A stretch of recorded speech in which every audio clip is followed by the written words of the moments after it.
আসসালামু আলাইকুম এভরিওয়ান, আশা করি সবাই ভালো আছেন। জেনারেলি দেখা যায় আমি যখন কোনো ভিডিও মেক করি, সেটা হতে পারে কোনো ভর্তি সংক্রান্ত ইনফরমেশন দিতে, কিংবা বই সংক্রান্ত কী বই পড়বেন, কিংবা সবচেয়ে বেশি যেটা করি বহুল জিজ্ঞাসিত কোনো প্রশ্নের উত্তর দিতেই আসি। এখন আজকে মূলত যে বিষয় নিয়ে কথা বলতে এসেছি, আজকে দেখা যায় আমরা টিচার্সরা যখন ক্লাসেস কন্ডাক্ট করছি, যখন ক্লাসেস নেই, আমরা ক্লাসে সাবজেক্টিভ বিষয় নিয়ে বেশি আলোচনা করি, বাহিরের অন্যান্য কোনো বিষয় নিয়ে আলোচনা করি না বা ডিসকাশনে আমরা যেতে চাই না, কারণ পড়ানোটা বেশি ইম্পর্ট্যান্ট থাকে। আজকে মূলত জিজ্ঞাসা করার যে বিষয়টা, সেটা হচ্ছে আমি আসলে জানতে চাচ্ছি আপনারা যারা আমাদের সাথে কানেক্টেড হচ্ছেন, যেমন আমাকে অনেক বেশি প্রশ্ন করার কিছু সাবজেক্ট যদি আমি শর্টলিস্ট করে, দেখা যায় এসআর অ্যাক্ট, সাক্ষ্য আইন, লিমিটেশন, এগুলো থেকে আমাকে অসংখ্য প্রশ্ন করেন আপনারা। আমি সেই প্রশ্নগুলোর উত্তর দেওয়ার চেষ্টা করি, আমি ট্রাই করি যাতে আপনাদের সবাইকে বুঝিয়ে বলতে পারি বা বুঝিয়ে দিতে। এছাড়া আপিল রিভিউ রিভিশন, এইটা নিয়ে সবার প্রবলেম থাকে, খুবই কনফিউশন ক্রিয়েট হয়। এগুলো নিয়ে আপনারা রিপিটেটিভলি প্রশ্ন করেন। এখন প্রশ্নের উত্তর, প্রশ্ন দেওয়া, প্রশ্ন শোনা, সেটুকু তো আছেই। এখন আমরা যারা মিনি ল স্কুলে আছি, এই যে আমাদের বেলাল স্যার আছেন, ইমরান হোসেন ইমন স্যার আছেন, কাজী নুসরাত ম্যাডাম আছেন, এরকম আরও অনেকেই আছেন যারা আছেন, আমরা সবাই চাই আপনাদের সাথে কানেক্টেড থাকার এবং আপনাদের সাথে যোগাযোগ রাখার, কেউ যদি কোনো প্রশ্ন করে সেটার উত্তর দেয়া। এখন আমার আজকের যেটা প্রশ্ন আপনাদের কাছ থেকে, এই যে মিনি ল স্কুলের সাথে আপনাদের যে কানেক্টিভিটি, সেটা হতে পারে as a regular student, or regular student ছাড়াও দেখা যায় অনেকে আমাদেরকে প্রশ্ন করছেন, আমরা রিপ্লাই করছি, বুঝিয়ে দিচ্ছি। আমার যা প্রশ্ন আপনাদের কাছে সেটা হচ্ছে, এই যে কানেক্টিভিটি, এইটা নিয়ে আপনাদের মন্তব্যটা কি? আর যারা ক্লাস করছেন, আমাদের ক্লাস সম্পর্কে আপনাদের মন্তব্য কি? ক্লাসেসগুলো আপনাদের কেমন লাগছে? এই ক্লাস নিয়ে আপনাদের আর কোনো ইনফরমেটিভ না, এটাকে বলতে হবে, কনস্ট্রাকটিভ কোনো কমেন্টস আছে কিনা, বা আপনাদের কি বলার বিষয় আছে সেইটা। এছাড়া এটাই মূলত আজকের প্রশ্ন, এবং এটা নিয়ে আমি মূলত আজকে ভিডিও করার কারণ এটাই। দেখা যায় সবার সাথে কথা বলছি, সব স্টুডেন্টসরা অনেকে আমাকে খুব ভালো রেসপন্স করেন, অনেকে কথা বলছেন। যখন আপনাদের খাতা এক্সামিন করছি, এক্সামিনেশনের থ্রুতে দেখা যায় অনেকের সাথে আমার কথা হচ্ছে, পড়াশোনায় কে কেমন পড়াশোনা করছেন, কতটুকু পড়ছেন, সেই সম্পর্কে আপডেটস দিচ্ছেন আমাদের। তো এই ব্যাপারে আমি জানতে চাচ্ছি আপনাদের কাছ থেকে মূলত এই বিষয়ে। আর দ্বিতীয়ত আরেকটি ইনফরমেশন দিয়ে যায় একসাথে, ভর্তি ইনফরমেশন নিয়ে, যেটা লিখিত ব্যাচ 12 আমাদের, লিখিত ব্যাচের ভর্তি চলছে। ভর্তি গত 6 মার্চ পর্যন্ত মূলত আমাদের ডিসকাউন্ট অফার একটা ভর্তি চলছিল। আমাদের ক্লাস শুরু হবে আগামীকাল থেকে, আগামীকাল 6:40 থেকে খুব সম্ভবত, আমি যদি ভুল না হয়, আপনাদের ক্লাস শুরু হওয়ার কথা।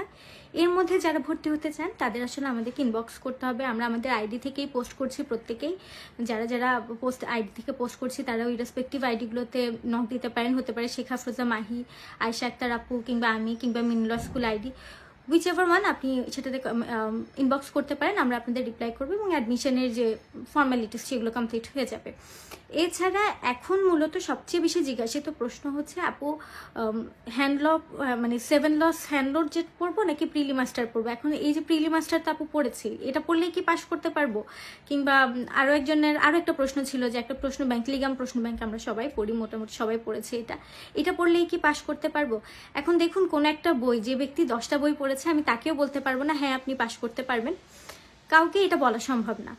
তবে একটা বিষয় হচ্ছে, যে ব্যক্তিটা প্রিলি মাস্টার বইটা শেষ করেছেন, পুরো বইটা আপনি রপ্ত করেছেন, অর্থাৎ আমি বলতে পারছি না সিপিসিতে আমার মোটামুটি একটা আয়ত্তে এসছে, এছাড়া আমার ভালো একটা আয়ত্তে এসছে, আমি প্রশ্ন আসলে আমি উত্তর করতে পারছি। কিছু সময় দেখা যায় প্রশ্ন করলে আমি ব্ল্যাঙ্ক ফিল করি, কিংবা আমি সঠিক উত্তরটা জানি, এরপর আমি মনে করতে পারছি না উত্তরটা কি, বা আমি দাগাতে পারছি না, স্ট্রেসের কারণে আমি দাগাতেই পারছি না। আরেকটা স্টুডেন্ট আছে যে দেখে উত্তর করতে পারছে না, আমি কনফিডেন্টলি অ্যান্সারটা করে আসি। এখন আপনাকে মাথায় রাখতে হবে যে 100তে 100 পাওয়া আপনার পক্ষে সম্ভব না, আর 100তে 100 পাওয়ার প্রয়োজন আপনার নেই। তাহলে আপনি 100তে 100 হওয়ারও দরকার নেই, আপনি পড়ুন, মোটামুটি এমন একটা আয়ত্তে আনুন যে না আমি আসলে পারবো। যে মডেল টেস্টগুলো দিচ্ছেন, মডেল টেস্ট মাস্টার থেকে রিপিটেটিভলি পরীক্ষা, একই প্রশ্নে বারবার পরীক্ষা দিন, নিজের আপডেটস দেখুন, যে আসলে গত পরীক্ষা যদি 50 পাই, এই পরীক্ষায় কি 60 পাচ্ছে কিনা। যারা মডেল টেস্টগুলোতে 40 বা 50 পাচ্ছেন, তাদের জন্য আমি বলবো আপনারা এখনো রিস্কে আছেন, পাশ করবেন কি করবেন না আমি বলতে পারছি না, আপনাদের আরও অনেক বেশি পড়তে হবে, না হলে আসলে আপনারা রিস্কে আছেন। কারণ এই মডেল টেস্টগুলোতে আপনি খুব ঠান্ডা মাথায় শান্ত হয়ে বাসায় বসে পরীক্ষা দিচ্ছেন, পড়ে তখন পরীক্ষা দিবেন 7টা আইনের উপরে, একদিন 1 ঘন্টার মধ্যে পরীক্ষা দিতে যাচ্ছেন, এটা মারাত্মক স্ট্রেসের একটা বিষয়। তো দেখা যায় জানা জিনিস আমরা ভুল করে আসি, তাই এটুকু খেয়াল রাখতে হবে যে যাতে আপনারা বাসায় যে মডেল টেস্টগুলো দিচ্ছেন সেগুলোতে যাতে অ্যাটলিস্ট 70 বা 70-র মধ্যে আপনাদের মার্কস থাকে। এই বিষয়টা লক্ষ্য রাখলে এবং এইটুকু যদি আপনি হোল্ড করতে পারেন তাহলে ইনশাল্লাহ পাশ করার একটা সম্ভাবনা আমি আছে বলে মনে করি। এছাড়া আর তেমন কিছু বলার নেই। বইয়ের ক্ষেত্রে আপনারা যারা প্রশ্ন করেন আমি সবসময় একই কথাই বলবো, আমি যা পড়ে এসেছি আমি তাই সাজেস্ট করি, এর বাইরে আমার সাজেস্ট করার কিছু নেই। তবে এর বাইরে সাজেস্ট করার প্রয়োজন বোধ হলে আমি বলি। এই বার কাউন্সিলের পরীক্ষার জন্য অসংখ্য বই 4, 5টা, 7, 8টা বই পড়ার কোনো প্রয়োজন বলে আমি মনে করি না। তো সেক্ষেত্রে যাদের বেসিক ভালো এবং যাদের বেসিক ভালো না তাদের সবার ক্ষেত্রে আমি একই কথাই বলি, প্রিলি মাস্টার বইটা পড়ুন, মডেল টেস্ট প্র্যাকটিস করুন। যারা প্রিলি এবং written preparation at a time নিচ্ছেন এবং অ্যাট এ টাইম নিতে চাচ্ছেন তারা প্রিলি মাস্টার, লিখিত master at a time continue করুন। এছাড়া আরও বিশ্লেষণধর্মী যে সকল আলোচনা আপনারা জানতে চান বা আপনাদের পড়া বিষয় আপনারা হয়তো কমেন্ট করে রাখতে পারেন, আমি ইনশাল্লাহ কমেন্টস দেখে রিপ্লাই করব। কিংবা যদি কমেন্টস রিপ্লাই করতে দেরি হয়ে যায় কিংবা আমি যদি মিস করে যাই কারো কমেন্টে রিপ্লাই করতে, আমাকে আমার এই যে আইডি থেকে আপনাদের এই পোস্টটা করছি সেই আইডিতে নক করতে পারেন, আমি ইনশাল্লাহ চেষ্টা করবো আপনাদের রিপ্লাই করার। তাহলে আজকে এই পর্যন্তই।